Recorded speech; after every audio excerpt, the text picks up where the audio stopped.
Accounting എന്ന് പറയുന്ന വിഷയത്തെ മനസ്സിലാക്കത്തക്ക രീതിയിൽ അവതരിപ്പിക്കാൻ ശ്രമിക്കുന്ന VSG's അക്കൗണ്ടിങ് സിംപ്ലിഫൈഡ് എന്ന് പറയുന്ന ചാനലിലേക്ക് ഒരിക്കൽ കൂടെ സ്വാഗതം. ഇപ്പോൾ ജേർണലൈസിങ്ങിൻ്റെ ഭാഗമായിട്ട് ബിസിനസ് ട്രാൻസാക്ഷൻസിനെ 2 അക്കൗണ്ടുകളായിട്ട് മാറ്റിയിട്ട് ആ 2 അക്കൗണ്ടുകളിൽ ഒരെണ്ണത്തിന് ഡെബിറ്റും മറ്റൊരെണ്ണത്തിന് ക്രെഡിറ്റും കൊടുത്ത് എങ്ങനെ ജേർണൽ എന്ന് പറയുന്ന ബുക്കിനകത്ത് എഴുതാം എന്നാണ് ഇന്നത്തെ വീഡിയോ പരിശോധിക്കുന്നത്. അപ്പോൾ ഇവിടെ ജേർണൽ എന്ന് പറയുന്ന ആ ബുക്കിൻ്റെ അല്ലെങ്കിൽ ആ ഫോമാറ്റ് നമുക്കൊന്ന് മനസ്സിലാക്കാം ശ്രമിക്കാം. ഈ ജേർണൽ എന്ന് പറയുന്ന ഫോമാറ്റിനെ 5 കോളമായിട്ട് വിഭജിച്ചിട്ടുണ്ട്. അതിൽ ആദ്യത്തെ കോളം ഡേറ്റ് കോളം, രണ്ടാമത്തെ കോളം പർട്ടിക്കുലേഴ്സ് കോളം, മൂന്നാമത്തെ കോളം ലെഡ്ജർ ഫോളിയോ കോളം, നാലാമത്തെ കോളം ഡെബിറ്റ് ചെയ്ത അക്കൗണ്ട് എഴുതാൻ എമൗണ്ട്, അക്കൗണ്ടിൻ്റെ എമൗണ്ട് എഴുതാനുള്ള കോളം, അഞ്ചാമത്തത് ക്രെഡിറ്റ് ചെയ്ത അക്കൗണ്ടിൻ്റെ എമൗണ്ട് എഴുതാനുള്ള കോളം. ഈ 2 എമൗണ്ടും ഒരേ എമൗണ്ടുകളാണ്. ഇങ്ങനെ 5 കോളമായിട്ടാണ് ജേർണൽ എന്ന് പറയുന്ന ഫോമാറ്റിനെ നമുക്ക് വിഭജിക്കാൻ കഴിയും. ഇത് സാധാരണ സ്കെയിലും പെൻസിലും ഉപയോഗിച്ച്, അത് അക്കൗണ്ടൻസി പഠിക്കുന്ന കുട്ടികൾക്ക് ഈ പറയുന്ന സ്കെയിലും പെൻസിലും ഒഴിവാക്കാൻ പറ്റില്ല. സ്കെയിലും പെൻസിലും ഉപയോഗിച്ചാണ് ഈ കോളംസ് വരയ്ക്കേണ്ടത്. അപ്പോൾ നമുക്ക് ഓരോ കോളമായിട്ട് പരിശോധിച്ചാൽ ആദ്യത്തെ കോളം ഡേറ്റ് കോളം. ട്രാൻസാക്ഷൻസ് നടന്നാൽ ആ നടക്കുന്ന അന്ന് തന്നെ അല്ലെങ്കിൽ ആ ഡേറ്റിൽ തന്നെയാണ് ജേർണലിൽ എൻ്റർ ചെയ്യേണ്ടത്. ഇതൊരു ക്രോണോളജിക്കൽ ഓർഡറായിട്ടാണ് എഴുതേണ്ടതെന്ന് ഞാൻ പല പ്രാവശ്യം പറഞ്ഞതാണ്. ക്രോണോളജിക്കൽ എന്ന് പറഞ്ഞാൽ ആദ്യം നടക്കുന്നത് ആദ്യം. 1-ാം തീയതി നടന്നാൽ അത് 1-ാം തീയതി തന്നെ എഴുതണം. അതായത് 5-ാം തീയതി നടന്നത് പിന്നെ 1-ാം തീയതി എഴുതാൻ, അല്ലെങ്കിൽ പിന്നീട് 5-ാം തീയതി നടന്നത് ആദ്യം എഴുതാൻ പാടില്ല. നടക്കുന്ന ട്രാൻസാക്ഷൻ അനുസരിച്ച്, കാരണം സംശയങ്ങൾക്ക് ഇടം നൽകാതെ വേണം എൻ്റർ ചെയ്യാൻ. അപ്പോൾ ഈ ഫോമാറ്റിൽ ഡേറ്റിൻ്റെ കാര്യം പറയുകയാണെങ്കിൽ ആദ്യം വർഷം, പിന്നെ മന്ത്, പിന്നെ ഡേറ്റ്. അപ്പോൾ ഇയർ, മന്ത്, ഡേറ്റ് ഈ രീതിയിൽ എഴുതുന്നതാണ് നമ്മൾ ഫോളോ ചെയ്തു വരുന്ന ആ രീതി. ഇപ്പോൾ ഈ ഡേറ്റ് ഒരു പ്രാവശ്യം എഴുതി തുടങ്ങിയാൽ, അല്ലെങ്കിൽ ഈ ഫോമാറ്റിൽ അല്ലെങ്കിൽ ഈ സീക്വൻസിൽ എഴുതി തുടങ്ങിയാൽ പിന്നെ യാതൊരു കാരണവശാലും മാറ്റരുത്. ഇതൊക്കെ ഈ പറഞ്ഞ പോലെ എക്സാമിന് വളരെ ഇമ്പോർട്ടൻ്റ് ആണ്. +1 +2 കുട്ടികൾ ശ്രദ്ധിക്കേണ്ടതാണ്. ഡേറ്റ് ഒരു പ്രാവശ്യം ഏത് ഫോമാറ്റിൽ എഴുതിയോ അത് തന്നെ തുടർന്ന് പോകണം. ഒരു കാര്യമുള്ളത്, ഈ ഇയറും മന്തും പിന്നീട് ആവർത്തിക്കേണ്ട ആവശ്യമില്ല. ഇയർ എഴുതി കഴിഞ്ഞു, ആ ഇയറിലുള്ള അല്ലെങ്കിൽ ആ ഒരു വർഷത്തെ ട്രാൻസാക്ഷൻസ് ആയിരിക്കും നമ്മൾ ജേർണലിൽ എൻ്റർ ചെയ്യുന്നത്. അതുകൊണ്ട് ആ മാസം കഴിഞ്ഞാൽ അടുത്ത മാസം വരുമ്പോൾ മാത്രം മാസം അല്ലെങ്കിൽ മന്ത് മാറ്റിയാൽ മതി. ഇപ്പോൾ ജാനുവരി 1 മുതൽ 31 വരെയുള്ള ട്രാൻസാക്ഷൻസ് ജേർണൽ എൻട്രിയിൽ ജേർണൽ എൻട്രി ആയിട്ട് എഴുതുമ്പോൾ വർഷം എഴുതിയിട്ട് ജാനുവരി 1 മുതൽ ഏത് ഡേറ്റ് ആണോ അത്, ആ ജനുവരി 31 വരെ അത് അങ്ങ് തുടർന്നാൽ മതി. മാസം പിന്നെ എഴുതണമെന്ന് നിർബന്ധമില്ല, ഡോക്ടർക്ക് പോയാൽ മതി. അപ്പോൾ ഇതാണ് ഡേറ്റ് കോളം. രണ്ടാമത്തെ കോളം പർട്ടിക്കുലേഴ്സ് കോളം. ഈ പർട്ടിക്കുലേഴ്സ് കോളത്തിലാണ് നമ്മുടെ ഏത് അക്കൗണ്ടാണോ ഡെബിറ്റ് ചെയ്തത്, ഏത് അക്കൗണ്ടാണോ ക്രെഡിറ്റ് ചെയ്തത് അത് എഴുതേണ്ട കോളം. എന്ന് പറഞ്ഞാൽ ഡേറ്റിൻ്റെ മാർജിൻ മുതൽ എഴുതി തുടങ്ങാം ആദ്യത്തെ ഡെബിറ്റ് ചെയ്ത അക്കൗണ്ട്. അത് എഴുതുമ്പോൾ DR എന്ന് പറയുന്ന സഫിക്സോട് കൂടി വേണം എഴുതാൻ. അതുപോലെ രണ്ടാമത്തെ ക്രെഡിറ്റ് ചെയ്ത അക്കൗണ്ട് എഴുതുമ്പോൾ നമ്മൾ നേരത്തെ എഴുതിയ അല്ലെങ്കിൽ ആ ഡേറ്റ് കോളത്തിൻ്റെ മാർജിനിൽ നിന്ന് കുറച്ച് സ്ഥലം വിട്ടിട്ട് ടു എന്ന് പറയുന്ന ഫിക്സോട് കൂടി വേണം എഴുതാൻ. സാധാരണ ക്രെഡിറ്റ് ചെയ്ത അക്കൗണ്ട് എഴുതുമ്പോൾ CR എന്ന് എഴുതാറില്ല. അങ്ങനെ ഡെബിറ്റ് ചെയ്ത അക്കൗണ്ടും ക്രെഡിറ്റ് ചെയ്ത അക്കൗണ്ടും എഴുതി കഴിഞ്ഞതിന് ശേഷം ആ ഡെബിറ്റ് ചെയ്തത് എന്തിന് അല്ലെങ്കിൽ ക്രെഡിറ്റ് ചെയ്തത് എന്തിന് അല്ലെങ്കിൽ ആ ട്രാൻസാക്ഷൻ്റെ ഒരു ചെറിയ ഡിസ്ക്രിപ്ഷൻ വളരെ ഷോർട്ട് ഫോമിൽ കൊടുക്കേണ്ടതുണ്ട്. അങ്ങനെ ചെറിയ ഡിസ്ക്രിപ്ഷൻ ബ്രാക്കറ്റ് ഇട്ട് നമ്മൾ കൊടുക്കും. അതിനെ വിളിക്കുന്ന പേര് നറേഷൻ എന്നാണ്. അപ്പോൾ പലരുടെയും സംശയം ഉണ്ടാവും, എന്തിനാണ് ഇങ്ങനെ ഈ നറേഷൻ എഴുതുന്നത് ചോദിച്ചാൽ, പിന്നീട് ഭാവിയിൽ നമ്മൾ ഏതെങ്കിലും ഒരു ട്രാൻസാക്ഷനെ നോക്കുമ്പോൾ അതെന്തുകൊണ്ടാണ് ഡെബിറ്റ് കൊടുത്തത്, അല്ലെങ്കിൽ എന്താണ് ശരിക്കും ക്രെഡിറ്റ് ഡെബിറ്റും കൊടുക്കാനുള്ള കാരണമെന്ന് പിന്നീട് മനസ്സിലാക്കാൻ ഈ നറേഷൻ ഉപകാരപ്പെടും. പരീക്ഷയ്ക്ക് തീർച്ചയായിട്ടും മസ്റ്റായിട്ടും നറേഷൻ എഴുതി തന്നെ പോകണം. സാധാരണ നമ്മൾ ഒരു നീറ്റ്നെസ്സിന് വേണ്ടിയിട്ട് ഈ നറേഷൻ കഴിഞ്ഞ് അല്ലെങ്കിൽ ഒരു ട്രാൻസാക്ഷൻ എൻട്രി ചെയ്ത് നറേഷനും പൂർത്തിയാക്കിയതിന് ശേഷം ഒരു ലൈൻ വരയ്ക്കാറുണ്ട്. അത് ശ്രദ്ധിക്കേണ്ടത് ഡേറ്റ് കോളത്തിലോ ബാക്കിയുള്ള കോളങ്ങളിലേക്കോ പോകാതെ പർട്ടിക്കുലേഴ്സ് കോളത്തിൽ ഒതുങ്ങി നിൽക്കുന്ന ഒരു ലൈൻ വരച്ചിട്ട് വേണം അടുത്ത ഡേറ്റിലുള്ള ട്രാൻസാക്ഷൻ നമ്മൾ എൻട്രി ചെയ്യാൻ. അപ്പോൾ ഇങ്ങനെ പർട്ടിക്കുലേഴ്സ് കോളം പൂർത്തിയായി. അടുത്തത് ലെഡ്ജർ ഫോളിയോ കോളം. നമുക്കറിയാം ഈ ജേണൽ എന്ന് പറയുന്ന ബുക്കിലുള്ള എല്ലാ എൻട്രീസും ലെഡ്ജർ എന്ന് പറയുന്ന ഒരു പ്രിൻസിപ്പൽ ബുക്കിലേക്ക് നമ്മൾ പോസ്റ്റ് ചെയ്യും. ഇങ്ങനെ പോസ്റ്റ് ചെയ്യുമ്പോൾ ഈ ഡെബിറ്റ് ചെയ്ത അക്കൗണ്ട് ലെഡ്ജർ എന്ന് പറയുന്ന ബുക്കിൽ ഏത് പേജിലാണ്, അതുപോലെ ക്രെഡിറ്റ് ചെയ്ത അക്കൗണ്ട് ലെഡ്ജർ എന്ന് പറയുന്ന ബുക്കിൽ ഏത് പേജിലാണ് എന്നറിയാൻ വേണ്ടിയിട്ട്, അല്ലെങ്കിൽ ആ ലെഡ്ജറിലെ പേജ് നമ്പറാണ് ഇവിടെ ഈ ലെഡ്ജർ ഫോളിയോ കോളത്തിൽ കൊടുക്കേണ്ടത്. അപ്പോൾ പോസ്റ്റ് ചെയ്തതിന് ശേഷം മാത്രമേ ലെഡ്ജർ ഫോളിയോ ഫില്ല് ചെയ്യാൻ പറ്റൂ. അപ്പോൾ ഇതും ഈ പറഞ്ഞ പോലെ ഈ ലെഡ്ജർ ഫോളിയോ കോളത്തിൽ എന്തിനാണ് ഈ ലെഡ്ജർ ബുക്കിൻ്റെ പേജ് നമ്പർ കൊടുക്കുന്നതെന്ന് ചോദിച്ചാൽ, ഇതുപോലെ എന്തെങ്കിലും സംശയം ഭാവിയിൽ വന്നാൽ അത് ഏത് പേജിലാണ് ആ പർട്ടിക്കുലർ അക്കൗണ്ട് ഉള്ളത് എന്ന് നോക്കാൻ എളുപ്പത്തിൽ കഴിയും. ഇത് മാത്രമല്ല, ഈ ട്രയൽ ബാലൻസ്, അതായത് ലെഡ്ജർ കഴിഞ്ഞ് കഴിഞ്ഞാൽ അടുത്ത ട്രയൽ ബാലൻസ് ആണല്ലോ. പല വീഡിയോ കൂടെ പറഞ്ഞാണ് ഞാൻ.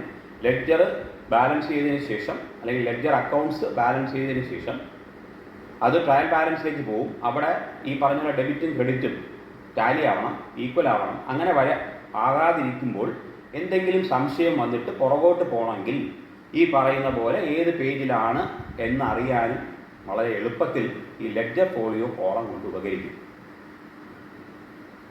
അങ്ങനെ date column, particulars column, ledger folio column. ഇനിയുള്ളത് 2 എമൗണ്ട് കോളമാണ്. അതിൽ ആദ്യത്തെ എമൗണ്ട് കോളത്തിൽ ഡെബിറ്റ് ചെയ്ത അക്കൗണ്ടിൻ്റെ എമൗണ്ടും രണ്ടാമത്തെ എമൗണ്ട് കോളത്തിൽ ക്രെഡിറ്റ് ചെയ്ത അക്കൗണ്ടിൻ്റെ എമൗണ്ടും എഴുതേണ്ടതാണ്. അപ്പോൾ തന്നെ, അതായത് ഡെബിറ്റ് ചെയ്ത ഉടനെ തന്നെ ആ എമൗണ്ട് കോളത്തിലേക്ക് ആ എമൗണ്ട് എഴുതുന്നതാണ് ശരിയായ രീതി. ക്രെഡിറ്റ് ചെയ്താൽ ഉടനെ തന്നെ ക്രെഡിറ്റ് ചെയ്ത എമൗണ്ട് ക്രെഡിറ്റ് കോളത്തിലും എമൗണ്ട് കോളത്തിലും എഴുതുക. അങ്ങനെ എമൗണ്ട് കോളം 2, അങ്ങനെ ആകെ 5 കോളം. ഇങ്ങനെ ട്രാൻസാക്ഷൻസ് എല്ലാം എൻട്രി ചെയ്ത് അവസാനത്തെ ട്രാൻസാക്ഷനും എൻട്രി ചെയ്തതിന് ശേഷം, അല്ലെങ്കിൽ ചിലപ്പോൾ ആ പേജ് ഈ എല്ലാ ട്രാൻസാക്ഷനും എൻട്രി ചെയ്യാൻ ജേണലിൽ ഒരു പേജ് കംപ്ലീറ്റ് ആയതിനു ശേഷം എന്നാണ് ഞാൻ ഉദ്ദേശിക്കുന്നത്. ആ പേജ് കംപ്ലീറ്റ് ആയതിനു ശേഷം ഈ ഡെബിറ്റ് എമൗണ്ട് കോളവും ക്രെഡിറ്റ് എമൗണ്ട് കോളവും ടോട്ടൽ ചെയ്യാം. ടോട്ടൽ ചെയ്തിട്ട് അടുത്ത പേജിലേക്ക് നമ്മൾ ഈ എമൗണ്ടിൻ്റെ ടോട്ടൽ, ഡെബിറ്റ് സൈഡിൻ്റെ ടോട്ടൽ ക്രെഡിറ്റ് സൈഡ് ടോട്ടലും ആണ് കൊണ്ടുപോകേണ്ടത് അടുത്ത പേജിൽ. അപ്പോൾ കൊണ്ടുപോകുന്നതിന് മുമ്പ് ഈ ടോട്ടൽ ചെയ്തതിന് ശേഷം ആ കിട്ടുന്ന ടോട്ടലിൻ്റെ എതിർവശത്തായിട്ട്, അതായത് പർട്ടിക്കുലേഴ്സ് കോളത്തിൽ ക്യാരി ഫോർവേഡ് C⁻F എന്ന് എഴുതി വേണം ആ ടോട്ടൽ എഴുതാൻ. എന്നിട്ട് ആ ടോട്ടൽ അടുത്ത പേജിലേക്ക് നമ്മൾ ട്രാൻസ്ഫർ ചെയ്യുമ്പോൾ, കൊണ്ടുപോകുമ്പോൾ അവിടെ ബ്രോഡ് ഫോർവേഡ് എന്ന്, അതായത് B⁻F എന്ന് എഴുതി വേണം ആ എമൗണ്ട് 2 കോളത്തിലും, അടുത്ത പേജിലെ ഡെബിറ്റ് കോളത്തിലും ഡെബിറ്റ് എമൗണ്ട് കോളത്തിലും ക്രെഡിറ്റ് എമൗണ്ട് കോളത്തിലും എഴുതാം. പിന്നീട് വീണ്ടും ഈ ട്രാൻസാക്ഷൻസ് കണ്ടിന്യൂ ചെയ്യാം. എന്നിട്ട് ആ പേജ് കഴിയുമ്പോൾ വീണ്ടും ഈ ടോട്ടൽ ഉൾപ്പെടെ, നമ്മളിപ്പോൾ എഴുതിയ ടോട്ടൽ ഉൾപ്പെടെ എല്ലാം ടോട്ടൽ ചെയ്ത് അവസാനം ഗ്രാൻഡ് ടോട്ടൽ എടുക്കാം. ഈ രീതിയിലാണ് സാധാരണ നമ്മൾ ജേണൽ എൻട്രി പ്രിപ്പയർ ചെയ്യുക, അല്ലെങ്കിൽ ജേണൽ എന്ന് പറയുന്ന ബുക്കിനകത്ത് ട്രാൻസാക്ഷൻസ് എൻട്രി ചെയ്യണം. ഇവിടെ ചില ട്രാൻസാക്ഷൻസ് എങ്ങനെയാണ് ഈ ഫോമാറ്റിൽ നമ്മൾ എൻട്രി ചെയ്യണത്, അല്ലെങ്കിൽ പരീക്ഷയ്ക്ക് എങ്ങനെയാണ് ജേണൽ ഫോമിൽ എൻട്രി ചെയ്യേണ്ടത് ട്രാൻസാക്ഷൻസ് എന്നൊന്ന് പരിശോധിക്കാം. ഇപ്പം ഞാനിവിടെ ഇങ്ങനെയാണ് ഒരു ക്വസ്റ്റ്യൻ വരുന്നതെന്നുള്ള രീതിയിൽ എടുത്തിരിക്കുകയാണ്. Enter the following transactions in the journal of Siyaram and sons എന്നുള്ള, സിയാറാം ആൻഡ് സൺസ് എന്ന് പറഞ്ഞാൽ ഒരു ഫേമിൻ്റെ പേരാണ്. ആ ഫേമിൽ നടന്ന കുറച്ച് ട്രാൻസാക്ഷൻസ് ജേണലിലേക്ക് ജേണൽ എൻട്രി ആയിട്ട് എങ്ങനെ എഴുതാം എന്നാണ് ഞാൻ പരിശോധിക്കാൻ ശ്രമിക്കുന്നത്. ഇവിടെ വർഷം എന്ന് പറയുന്നത് 2017 തന്നിരിക്കുന്നത്. April 1 സാധാരണ നമ്മൾ പലപ്പോഴും പറയുന്ന പോലെ ഫൈനാൻഷ്യൽ ഇയറിൽ ഉണ്ടാകുന്ന ട്രാൻസാക്ഷൻസ് ആണ് നമ്മൾ ജേർണലൈസ് ചെയ്യാറ്. എന്ന് പറഞ്ഞാൽ ഏപ്രിൽ 1 മുതൽ അടുത്ത വർഷം മാർച്ച് 31 വരെ ഉണ്ടാകുന്ന ട്രാൻസാക്ഷൻസ്, അതാണ് നമ്മൾ ഫൈനാൻഷ്യൽ ഇയർ കൊണ്ട് ഉദ്ദേശിക്കുക. അതുവരെയുള്ള ട്രാൻസാക്ഷൻസ് ജേർണലൈസ് ചെയ്ത് അല്ലെങ്കിൽ ജേർണൽ എന്ന് പറയുന്ന ബുക്കിൽ എഴുതി അത് പോസ്റ്റ് ചെയ്ത് ലെഡ്ജറിലേക്ക് പോയി അവസാനം അത് ബാലൻസ് ചെയ്ത് ആ ബാലൻസുകളാണ് നമ്മൾ ട്രയൽ ബാലൻസിലേക്ക് കൊണ്ടുപോയി അവിടെ നിന്ന് പിന്നീട് ഫൈനൽ അക്കൗണ്ട്സ് പ്രിപ്പയർ ചെയ്യുകയും ചെയ്യുന്നത്. അപ്പോൾ ഇവിടുത്തെ ആദ്യത്തെ ട്രാൻസാക്ഷൻ നമ്മൾ എപ്പോഴും പറയുന്നത് പോലെ തന്നെ Siyaram and sons started business with cash 50,000 rupees. ഇതൊരു എക്സാമ്പിളാണ്, ചെറിയ എമൗണ്ട് വെച്ച് ഉള്ള ഒരു എക്സാമ്പിൾ. അപ്പോൾ നമ്മൾ എങ്ങനെ ജേർണൽ എന്ന് പറയുന്ന ആ ഫോർമാറ്റിലേക്ക് പോകാമെന്ന് ശ്രമിച്ചു നോക്കാം. ആദ്യം വേണ്ടത് നമ്മളൊരു ഹെഡിങ് കൊടുക്കുക എന്നുള്ളതാണ്. കാരണം നമ്മൾ ജേർണൽ എൻട്രി എഴുതുന്നത് നമ്മുടേതല്ല, ഈ പറയുന്ന സിയാറാം എന്ന് പറയുന്ന കമ്പനിയുടെ ആണ് എന്ന് അറിയിക്കാൻ വേണ്ടിയിട്ടുള്ള ഒരു ഹെഡിങ്. അതായത് ജേർണൽ എൻട്രീസ് അല്ലെങ്കിൽ journal of Siyaram and sons എന്ന് ഹെഡിങ് എഴുതിയിട്ട് വേണം 2 പാരലൽ ലൈൻ, അതായത് ആ ഹെഡിങ് എഴുതാനുള്ള ലൈൻ വരയ്ക്കുക. എന്നിട്ട് അതിനെ നമ്മൾ ഡേറ്റ് കോളം എന്നും 5 ആയിട്ട് അതിനെ തിരിച്ചാൽ ആദ്യത്തെ ഡേറ്റ് കോളം, രണ്ടാമത്തെ പർട്ടിക്കുലേഴ്സ് കോളം, പിന്നെ ലെഡ്ജർ ഫോളിയോ. ഒരിക്കലും ഈ ഫോമാറ്റ് മാറ്റി എഴുതാൻ ശ്രമിക്കരുത്, മാർക്ക് കിട്ടില്ല. അപ്പോൾ ലെഡ്ജർ ഫോളിയോ കോളം ഡെബിറ്റ് ചെയ്ത എമൗണ്ട് കോളം, എമൗണ്ട് എഴുതിയിട്ട് DR എന്നിട്ടാൽ മതി.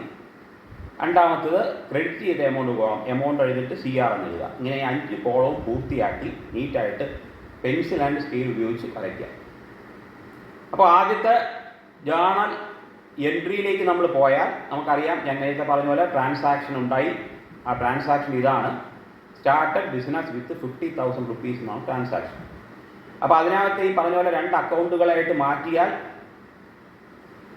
വീണ്ടും പറയുന്നു, കഴിഞ്ഞ വീഡിയോകളിലൊക്കെ ശ്രദ്ധിച്ചാൽ അറിയാം എങ്ങനെയാണ് ഈ അക്കൗണ്ടുകളെ മാറ്റുന്നതെന്ന് പറഞ്ഞിട്ടുണ്ട്. ഇപ്പോൾ സമയപരിമിതി കൂടുതൽ ആരും പറയാൻ ബുദ്ധിമുട്ടുണ്ട്, അല്ലെങ്കിൽ സമയമില്ല. അപ്പോൾ ആദ്യത്തത് ക്യാഷ് അക്കൗണ്ടും രണ്ടാമത്തത് ക്യാപിറ്റൽ അക്കൗണ്ടായിട്ടാണ് നമ്മൾ വേർതിരിക്കുന്നത്. അപ്പോൾ എങ്ങനെയാണ് തുടങ്ങേണ്ടതെന്ന് പറഞ്ഞാൽ ഡേറ്റ് കോളത്തിൻ്റെ ആ മാർജിനിൽ നിന്ന് തുടങ്ങാം. ക്യാഷ് അക്കൗണ്ട് ഡെറ്റർ, കുറച്ച് സ്ഥലം മാറി 2 എഴുതാം. 2 ക്യാപിറ്റൽ അക്കൗണ്ട് എന്നാണ് ആദ്യത്തെ ജേർണൽ എൻട്രി എഴുതിയത്. ഡേറ്റ് കോളത്തിൽ 2017 വർഷം ഏപ്രിൽ 1 എന്ന് എഴുതുക നിർബന്ധം. അപ്പോൾ ഡേറ്റ് കോളമാണ് ആദ്യം എഴുതേണ്ടത്. വർഷം എഴുതി, മാസം എഴുതി, ഡേറ്റ് എഴുതി, പിന്നെ പർട്ടിക്കുലേഴ്സ് കോളത്തിൽ ഈ പർട്ടിക്കുലർ ട്രാൻസാക്ഷനെ cash account debtor to capital account എന്ന് എഴുതിയിട്ട് ഡെബിറ്റ് കോളത്തിൽ 50,000, ഡെബിറ്റ് കോളം എന്ന് പറഞ്ഞാൽ ഡെബിറ്റ് എമൗണ്ട് കോളം, അതിൽ 50,000, ക്രെഡിറ്റ് എമൗണ്ട് കോളത്തിൽ അവിടെയും 50,000 തന്നെ 2 സ്റ്റെപ്പായിട്ട് എഴുതുക. അപ്പോൾ ഇത് എൻട്രി ചെയ്ത് കഴിഞ്ഞു. ഇനി എന്താണ് ഈ ഡെബിറ്റും ക്രെഡിറ്റും എന്നുള്ളതിന് ഒരു ചെറിയ ഒരു ഡിസ്ക്രിപ്ഷൻ കൊടുക്കാം. അല്പം ഷോർട്ടാക്കി വേണം ഈ നറേഷൻ എന്ന് പറയുന്നത് എഴുതാൻ. ഇവിടെ നറേഷൻ എഴുതേണ്ടത് ബിസിനസ്, അതായത് cash brought in to business by Siyaram and sons as capital, ഇത്രയും മതിയാവും. അല്ല, ക്യാഷ് ക്യാപിറ്റൽ ഈ 2 ടേമും അവിടെ വന്നു കഴിഞ്ഞു. അപ്പോൾ നേരത്തെ പറയുന്നത് പോലെ ക്യാഷ് അക്കൗണ്ട് റിയൽ അക്കൗണ്ടാണ്. എന്തിനാണ് ഡെബിറ്റ് കൊടുക്കുന്നത്? വാട്ട് കംസ് ഇൻ ആയതുകൊണ്ട് ക്യാപിറ്റൽ എന്ന് പറയുന്നത് പേഴ്സണൽ അക്കൗണ്ടിൽ വന്നു, അത് ഗിവറായി. അങ്ങനെ cash account debtor to capital എന്ന് പിന്നീട് മനസ്സിലാക്കാൻ ഈ നറേഷൻ ഉപകരിക്കും. നറേഷൻ കഴിഞ്ഞിട്ട് ഞാൻ പറഞ്ഞ പോലെ ഒരു സിംഗിൾ ലൈൻ കൊടുക്കാം. എന്നിട്ട് രണ്ടാമത്തെ ട്രാൻസാക്ഷനിലേക്ക് പോവുകയാണെങ്കിൽ, ഞാൻ രണ്ടാമത്തെ ട്രാൻസാക്ഷൻ ഉദാഹരണത്തിൽ പറയുന്നത് ഏപ്രിൽ 2-ാം തീയതി പർച്ചേസ്ഡ് ഗുഡ്സ് ഫോർ ക്യാഷ് എന്നാണ്. അപ്പോൾ ഇവിടെ ഗുഡ്സ് ക്യാഷ്, അപ്പോൾ ഗുഡ്സ് എന്ന് എഴുതാറില്ല, പലപ്പോഴും പറയാറുണ്ട്. വാങ്ങിയത് കൊണ്ട് പർച്ചേസസ് ആണ് ഒരു അക്കൗണ്ട്, രണ്ടാമത്തത് ക്യാഷ് ആണ് രണ്ടാമത്തെ account. Goods what comes in, cash what goes out. അതുകൊണ്ട് purchases account debtor to cash എന്ന് വേണം ജേർണലിൽ എഴുതാൻ. ഇവിടെ എമൗണ്ട് കോളത്തിൽ ഡെബിറ്റ് എമൗണ്ട് കോളത്തിൽ 20,000 രൂപയാണ് ഞാൻ ഉദ്ദേശിച്ചത്. 20,000 രൂപയുടെ പർച്ചേസ് ചെയ്തു. അപ്പോൾ ഡെബിറ്റ് എമൗണ്ട് കോളത്തിൽ 20,000 എഴുതാം, ക്രെഡിറ്റ് എമൗണ്ട് കോളത്തിൽ 20,000 എഴുതാം. എന്നിട്ട് നേരത്തെ പറഞ്ഞല്ലോ, ഞാൻ ഡേറ്റിൻ്റെ കാര്യം വിട്ടുപോയി. ഡേറ്റ് ആ വർഷം അങ്ങനെ തന്നെ ഇരിക്കട്ടെ, മാസവും അങ്ങനെ ഇരിക്കട്ടെ, ഡിറ്റോ ഇട്ടിട്ട് അവിടെ ഡേറ്റ് 2 എന്ന് എഴുതാം.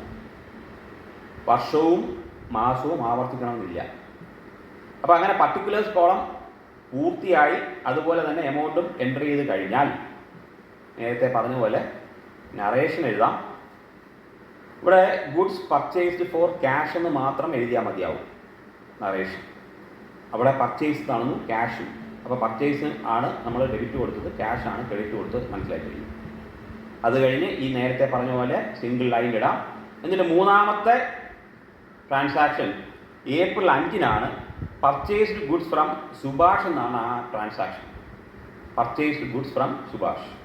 അപ്പോൾ മറക്കണ്ട, ആദ്യമേ ഡേറ്റ് കോളത്തിലേക്ക് പോവാം. വർഷം വേണ്ട, മന്തും വേണ്ട, 5 ഇട്ടിട്ട് 5 ഇട്ടാൽ മതി. പർട്ടിക്കുലേഴ്സ് കോളത്തിൽ ഇവിടെ സാധനം അല്ലെങ്കിൽ ഗുഡ്സ് മേടിക്കുകയാണ്. സോ പർച്ചേസ് അക്കൗണ്ട് ഡെറ്റർ, ഇനി മാറ്റമൊന്നുമില്ല. Purchase account debtor. പിന്നെ ഒരു ക്രെഡിറ്റർ വരുന്നുണ്ട്. അതായത് നമ്മൾ നേരത്തെ പറയും പോലെ ഗുഡ്സ് ക്രെഡിറ്റിൻ്റെ ആണ് പർച്ചേസ് ചെയ്തിരിക്കുന്നത്. അതുകൊണ്ടാണ് ക്യാഷിന് പകരം ആളിൻ്റെ പേര് കൊണ്ടുവന്നിരിക്കുന്നത്. വാങ്ങിച്ചിരിക്കുന്നത് സുഭാഷിൻ്റെ നിന്നാണ്.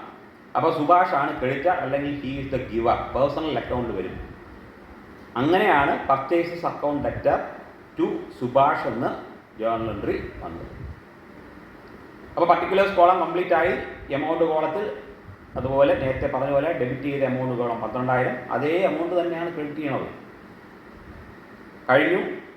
നറേഷനിലേക്ക് പോവാം. ഇവിടെ ആരിൽ നിന്ന് വാങ്ങി എന്നുള്ളത് വളരെ ഇമ്പോർട്ടൻ്റ് ആണ്. ക്യാഷ് കൊടുത്തല്ല വാങ്ങിയത്, പിന്നീടാണ് ക്യാഷ് കൊടുക്കുന്നത്. അതുകൊണ്ട് ആളിൻ്റെ പേര് നിർബന്ധമായും നറേഷനിൽ ഉണ്ടാവണം. Goods purchase from Subhash on credit. കടത്തിനാണ് വാങ്ങിയത് എന്നുള്ളത് പിന്നീട് മനസ്സിലാക്കാൻ ഉപകരിക്കും narration.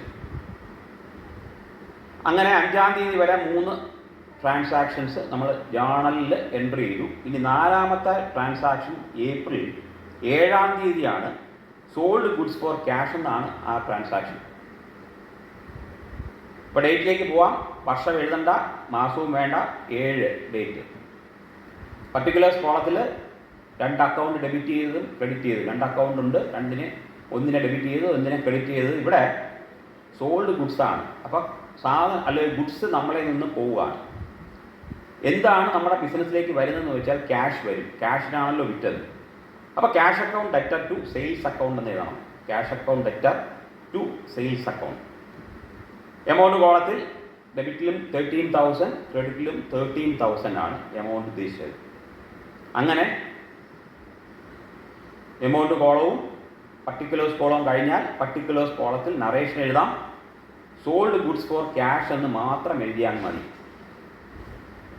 Sold goods for cash. ക്യാഷിന് സാധനങ്ങൾ അല്ലെങ്കിൽ ഗുഡ്സ് വിൽക്കും. അടുത്ത ട്രാൻസാക്ഷൻ ഏപ്രിൽ 10-നാണ്. സോൾഡ് ഗുഡ്സ് ടു മഹേഷ് എന്നാണ് ട്രാൻസാക്ഷൻ. ഇവിടെയും നേരത്തെ പർച്ചേസിൽ പറഞ്ഞതുപോലെ ഒരാളിൻ്റെ പേര് കൊണ്ടുവരുന്നുണ്ട്. മഹേഷിന് ഗുഡ്സ് വിറ്റു. ക്യാഷിൻ്റെ കാര്യം പറയുന്നില്ല, ഒരാളിൻ്റെ പേര് പറയുന്നു എന്നുള്ളത് കൊണ്ട് സെയിൽസിന് മാറ്റമൊന്നുമില്ല. ക്യാഷ് വരാത്തത് കൊണ്ട് ഒരു ഡെറ്റർ ഇവിടെ വരുന്നുണ്ട്. നമുക്ക് പിന്നീട് പൈസ തരാനുള്ള ആൾ, അതിവിടെ മഹേഷാണ്. അപ്പോൾ വീണ്ടും ഡേറ്റ് കോളത്തിൽ ഇയർ മന്ത് എഴുതണമെന്നില്ല, നിർബന്ധമില്ല. ഡേറ്റ് എഴുതാം 10-ാം തീയതി. ജേർണൽ എൻട്രി ഞാൻ പറഞ്ഞു. Mahesh debtor to sales account. ഞാൻ ഈ പറയുമ്പോൾ ആളിൻ്റെ പേര് പറയുമ്പോൾ ഈ അക്കൗണ്ട് പറഞ്ഞില്ല, ഈ 2 ട്രാൻസാക്ഷൻ പറഞ്ഞപ്പോൾ. അതെന്തുകൊണ്ടെന്ന് ചോദിച്ചാൽ സാധാരണ നമ്മൾ ഫോളോ ചെയ്യുന്നത് അതാണ്. ആളിന് അക്കൗണ്ട് എന്ന് പറഞ്ഞ് എഴുതാറില്ല, പേര് മാത്രമേ എഴുതാറുള്ളൂ. പക്ഷേ ലെഡ്ജറിൽ ഇദ്ദേഹത്തിൻ്റെ ഒരു അക്കൗണ്ട് ഉണ്ടാവണം, ഉറപ്പായിട്ടുണ്ടാവണം. നേരത്തെ പറഞ്ഞ ആൾ, അതായത് നേരത്തെ നമ്മൾ പർച്ചേസ് ചെയ്തത് ക്രെഡിറ്റിനായതുകൊണ്ട് സുഭാഷ് എന്ന് പറഞ്ഞ ഒരു ക്രെഡിറ്ററും, ഇപ്പോൾ നമ്മളിൽ നിന്ന് സാധനം അതായത് സോൾഡ് ചെയ്തു നമ്മൾ വിറ്റത് മഹേഷിനായതുകൊണ്ട് മഹേഷ് എന്ന് പറയുന്ന ഒരു ഡെറ്ററും ഫോമായിട്ടുണ്ട്. ഈ 2 പേരുടെയും പേര് ലെഡ്ജർ വേണം. പക്ഷേ ഇവിടെ എഴുതാൻ നേരം, ജേർണൽ എഴുതാൻ നേരം അക്കൗണ്ട് എന്ന് സഫിക്സ് ആയിട്ട് എഴുതാറില്ല. അത് ശ്രദ്ധിക്കാം. ക്രെഡിറ്റ് എന്ന് എഴുതാത്തത് പോലെ ക്രെഡിറ്റ് ചെയ്യുന്ന അക്കൗണ്ടിന് ക്രെഡിറ്റ് CR എഴുതാറില്ല, ഡെബിറ്റ് മാത്രമേ എഴുതാറുള്ളൂ. അപ്പോൾ ഇവിടെ Mahesh debtor to sales account എന്നാണ്. എമൗണ്ട് കോളത്തിൽ 15,000 രൂപ എഴുതാം. 15,000 rupees.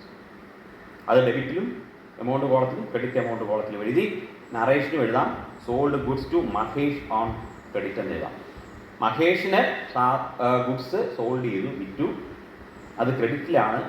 അപ്പോൾ മഹേഷ് എന്ന് പറയുന്ന ആൾ നമ്മളെ ഡെറ്ററായി മാറി. ക്രെഡിറ്റിന് വിറ്റാൽ ഡെറ്ററും, ക്രെഡിറ്റ് വാങ്ങിയാൽ ക്രെഡിറ്ററുമാണ് ഫോം ചെയ്യുക. ശ്രദ്ധിക്കാം. അടുത്ത ട്രാൻസാക്ഷൻ ഞാൻ ഏപ്രിൽ 27 ഒരു ട്രാൻസാക്ഷൻ, പെയ്ഡ് വേജസ് 500 rupees എന്നാണ് ആ ട്രാൻസാക്ഷൻ പറഞ്ഞിരിക്കുന്നത്.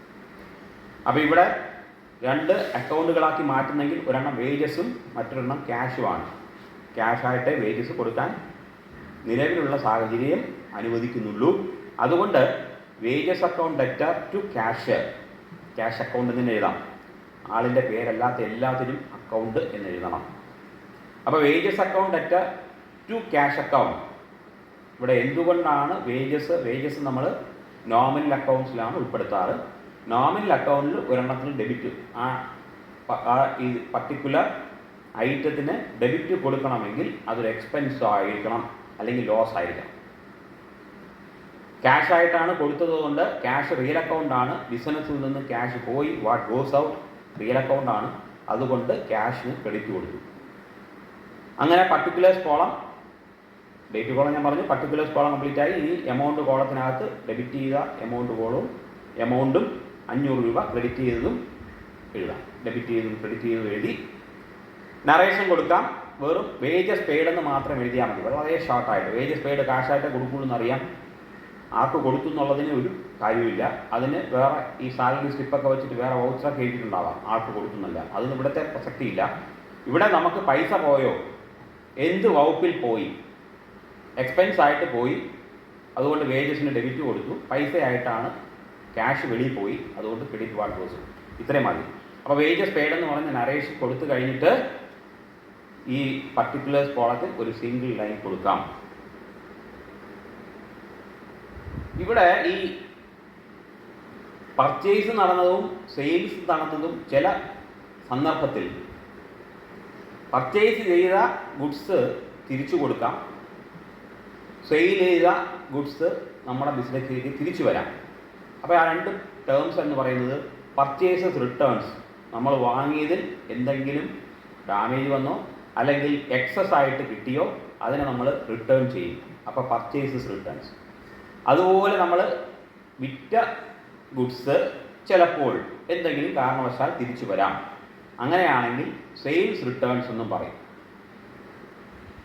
അപ്പോൾ ഇത് രണ്ടും മനസ്സിലാക്കുക. അതിൽ ജേർണൽ എൻട്രി എങ്ങനെ എന്നും കൂടെ മനസ്സിലാക്കിയാൽ, എപ്പോഴും നമ്മൾ ഈ ജേർണലും ലെഡ്ജറും കൂടെ കമ്പയർ ചെയ്ത് നോക്കുമ്പോഴാണ് ഇങ്ങനെയുള്ള ഈ ട്രാൻസാക്ഷൻസ് എന്തുകൊണ്ട് വന്നു എന്ന് മനസ്സിലാകുന്നത്.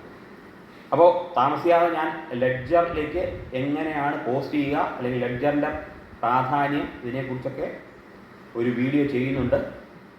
അപ്പോൾ അത് ഡീറ്റെയിൽഡ് ആയിട്ട് പറയാം.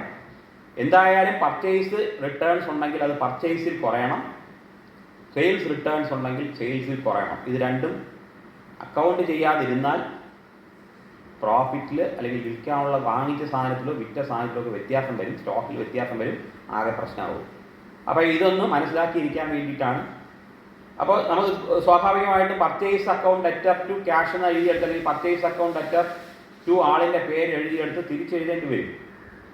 Purchase returns account debtor to purchase എന്നും. അതുപോലെ സെയിൽ നടത്തിയപ്പോൾ cash account debtor to sales എന്ന് എഴുതിയ സ്ഥാനത്ത് സെയിൽസ് റിട്ടേൺസ് എഴുതേണ്ടി വരും. അപ്പോൾ അതിനെ കുറച്ച് ഡീറ്റെയിൽഡ് ആയിട്ട് ഇനിയുള്ള വീഡിയോയിൽ പറയുന്നതായിരിക്കും. അപ്പോൾ എങ്ങനെ ട്രാൻസാക്ഷൻസ് അക്കൗണ്ടുകളായിട്ട് മാറ്റി ജേർണൽ എന്ന് പറയുന്ന ബുക്കിനകത്ത് ഈ പറയുന്ന പ്രിൻസിപ്പിൾസ് അനുസരിച്ച് അല്ലെങ്കിൽ സ്റ്റാൻഡേർഡൈസ്ഡ് ആയിട്ട് എങ്ങനെ എഴുതാം എന്ന് പറയാനാണ് ഈ വീഡിയോ വഴി ഞാൻ ശ്രമിച്ചത്. അത് എല്ലാവരിലേക്കും എത്തി, അല്ലെങ്കിൽ സ്റ്റുഡൻസിലേക്ക് എത്തി എന്ന് വിചാരിച്ചുകൊണ്ട് സബ്സ്ക്രൈബ് ചെയ്ത എല്ലാവർക്കും ഉള്ള നന്ദി ഒരിക്കൽ കൂടി അറിയിച്ചുകൊണ്ട് കമൻറ്റ് ബോക്സിൽ കമൻറ്റ് രേഖപ്പെടുത്തണമെന്ന് ഓർമ്മിപ്പിച്ചുകൊണ്ട് ഇന്നത്തെ വീഡിയോ അവസാനിപ്പിക്കുകയാണ്. Thank you.